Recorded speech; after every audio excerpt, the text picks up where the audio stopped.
सोचो, अगर मैं आपसे ये कहूँ कि जो लाइफ अभी आप जी रहे हो या फिर जो चीज़ें आपके साथ अभी हुई हैं वो दोबारा से रिपीट होने वाली हैं, तो क्या आप बिलीव करोगे?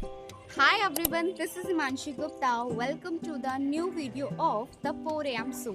सो yes, this is the episode 4 of Brahma Kumari 7 days course, जिसमें हम डिस्कस कर रहे हैं सृष्टि चक्र के बारे में, यानी वर्ल्ड साइकिल के बारे में. हैव यू एवर थॉट ये दुनिया कब शुरू हुई थी और कब खत्म होगी, या फिर ये साइकिल ऐसे ही रिपीट होती रही? आज हम एक ऐसी नॉलेज को समझेंगे जो वास्तव में रियलिटी है इस पूरी दुनिया की.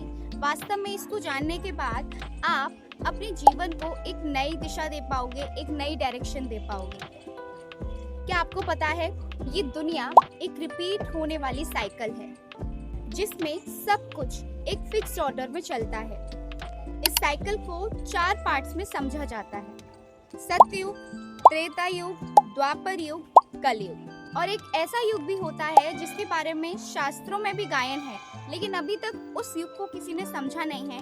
पर हम इस वीडियो में उसके बारे में भी चर्चा कर रहे हैं, वर्ल्ड साइकिल के बारे में.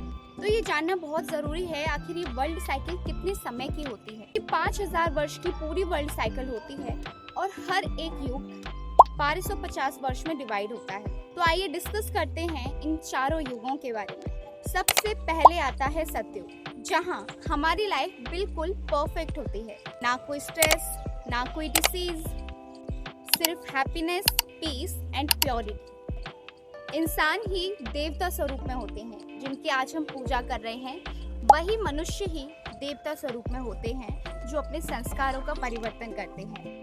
और आपको पता है, ये नेचर भी उनके साथ फुली बैलेंस होती है. आज आप देख रहे हो कि नेचर कितनी उथल पुथल हो चुकी है. कभी बहुत गर्मी, कभी बहुत सर्दी, बिन मौसम के ही बारिश होने लग पड़ती है, पर वहाँ सब कुछ बैलेंस होता है. दूसरा जो हमारा युग आता है वो है त्रेता युग, हैप्पीनेस विद स्लाइट डिक्लाइन, जहाँ अभी भी सुख तो है लेकिन थोड़ी कमी आना शुरू हो जाती है. क्योंकि सतयुग में हम 16 कला संपूर्ण होते हैं, लेकिन त्रेता युग में 14 कला होती हैं, यानी 2 कला कम हो जाती हैं. सब कुछ अच्छा होता है लेकिन परफेक्शन धीरे धीरे रिड्यूस होना शुरू हो जाता है वहाँ से.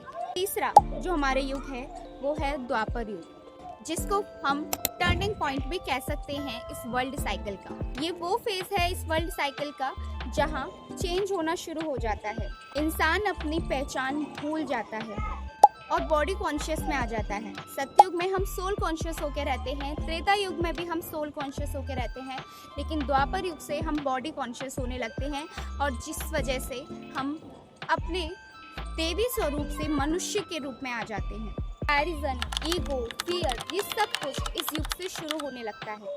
और फिर शुरू होती है भक्ति. अलग अलग बिलीव्स, अलग अलग पाथ्स. आज आप देख रहे हो कि कितने लोगों में अंधश्रद्धा आ चुकी है. पहले हमने शिव की भक्ति शुरू करी, फिर देवताओं की, फिर पेड़ पौधों की, फिर ना जाने जानवरों की, और ना जाने अब किस किस की हम भक्ति करने लगे हैं. यानी भक्ति भी तमो प्रधान हो जाती है. सतयुग त्रेता में हम कंप्लीटली ज्ञान मार्ग में होते हैं, लेकिन द्वापर युग से भक्ति होना शुरू हो जाती है. चौथा है कलयुग, प्रेजेंट रियलिटी, जो अभी देख रहे हो आप.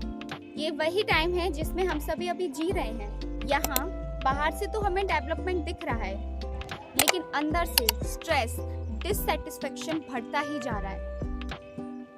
लास्ट जो हमारा है तो छोटा युग, लेकिन इसके बिना सब कुछ अधूरा है, जिसे हम कहते हैं संगम युग. ये सिर्फ 100 वर्ष का होता है.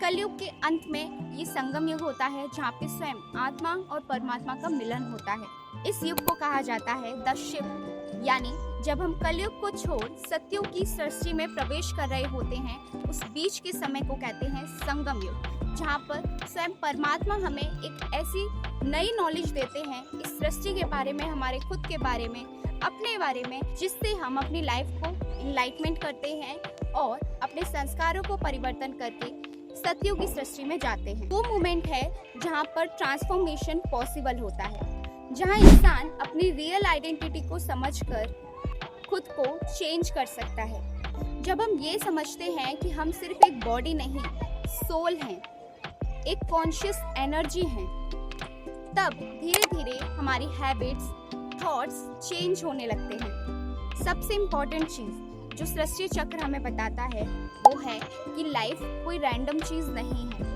हर एक चीज़ एक पैटर्न में चल रही है और अगर हमें ये पैटर्न समझ आ जाए तो हम अपनी लाइफ को बेटर डायरेक्शन दे सकते हैं। जो सृष्टि चक्र है, जैसे कि हमने समझा 5000 वर्ष का होता है, तो ये साइकिल हमेशा ऐसे ही रिपीट होती रहती है। जब ये पूरी साइकिल कम्प्लीटली एक बार रिपीट हो जाती है, इसी तरीके से ये साइकिल आगे भी चलती रहती है। पहले जो आपके संग हुआ था 5000 वर्ष पहले, जो अब हो रहा है और जो आने वाला 5000 वर्ष के बाद होगा, वो सब कुछ सेम है। ये साइकिल सेम इसी तरीके से रिपीट होती है। जैसे मंडे, ट्यूसडे, वेडनेसडे रिपीट होते रहते हैं, जनवरी, फरवरी, मार्च रिपीट होते रहते हैं। इसी तरीके से ये वर्ल्ड साइकिल भी इन चारों युगों के द्वारा रिपीट होती रहती है। कंक्लूजन इसका यही निकलता है, आज का टाइम कंप्लेन करने का नहीं, ट्रांसफॉर्म होने का है। क्योंकि जो आज अपने अंदर बदलाव करेगा वही इस पूरी वर्ल्ड साइकिल का बेस्ट पार्ट बनेगा। तो साइकिल को समझ लो और आपकी लाइफ वास्तव में क्लियर हो जाएगी। आपको पता चलेगा कुछ भी नया नहीं है, नथिंग न्यू। ये भगवान के ही शब्द हैं जो स्वयं हम मुरली में सुनते हैं। गॉड लेटर के बारे में मैं आगे भी डिस्कस करूंगी, लेकिन आज के इस वीडियो में इतना ही।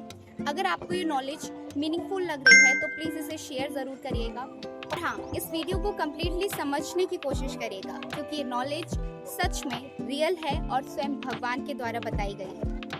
I hope you like this video. Please don't forget like, share and subscribe this channel. Thank you so much everyone for watching this video.